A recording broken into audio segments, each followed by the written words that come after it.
Hello student, कक्षा 12th elementary math की हम एक्सरसाइज 1.2 शुरू कर रहे हैं। इसमें अभी तक आपने समांतर श्रेणी का nवां पद ज्ञात करना सीखा था। अब समांतर श्रेणी के n पदों का योगफल कैसे ज्ञात करते हैं ये बता रहे हैं। सबसे पहले हमें पता होना चाहिए जो श्रेणी है वो समांतर होनी चाहिए। समांतर श्रेणी किस प्रकार होती है उसे डिनोट करेंगे S से, मतलब पदों का योग। समांतर श्रेणी के n पदों का योग किससे डिनोट करेंगे? Sn से। S is equals to a plus दूसरा पद होता है a प्लस डी, तीसरा होता है a प्लस 2d। इसी तरीके से अगर लास्ट पद l है तो समांतर श्रेणी के n पदों का योग होता है S is equals to n/2 bracket में 2a plus n-1 into D. और अगर हमें लास्ट पद पता हो तो S is equals to n/2 a plus l। ये आपको दो फॉर्मूले लर्न करने हैं। तीसरा है यदि श्रेणी के n पदों का योगफल दिया हो और nवां पद ज्ञात करना हो तो हम nवां पद ज्ञात करने के लिए फॉर्मूला लगाएंगे Sn माइनस 1। ठीक है। अब एक्सरसाइज का 1.2 का मैं पहला क्वेश्चन आपको करा रही हूँ।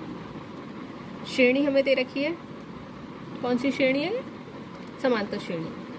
इसे चेक करेंगे हम। अभी हम डी निकालेंगे, अगर इसका सारवंत सेम आता है तो ये समांतर श्रेणी है। सबसे पहले हम सॉल्व करने के लिए हमें क्या क्या दिया है? दिया है श्रेणी दी है हमें 3, 9, 15। तो हम डी निकालते हैं। डी निकालने के लिए हमें क्या करना होता है? दूसरा पद माइनस पहला पद बराबर कितना आया? 6। नेक्स्ट और चेक कर लेते हैं हम। तीसरा पद माइनस दूसरा पद बराबर 6। अतः ये क्या है? एक समांतर श्रेणी दी हुई है। और a हमें दे रखा है यहाँ पर -3, n हमें दे रखा है यहाँ पर 14। हमें क्या ज्ञात करना है? s ज्ञात करने के लिए हमें फॉर्मूला पता होना चाहिए n/2 2a plus n-1 into D. तो n इज इक्वल्स टू हमारा दे रखा है 14/2, a हमें दे रखा है -3, n 14 और d हमारा आया 6। इसे कट करा 7 -6 प्लस ये कितना हो गया? 13 मल्टीप्लाई 6। 13 6 78। इसमें से हम माइनस करेंगे तो कितना आ जाएगा?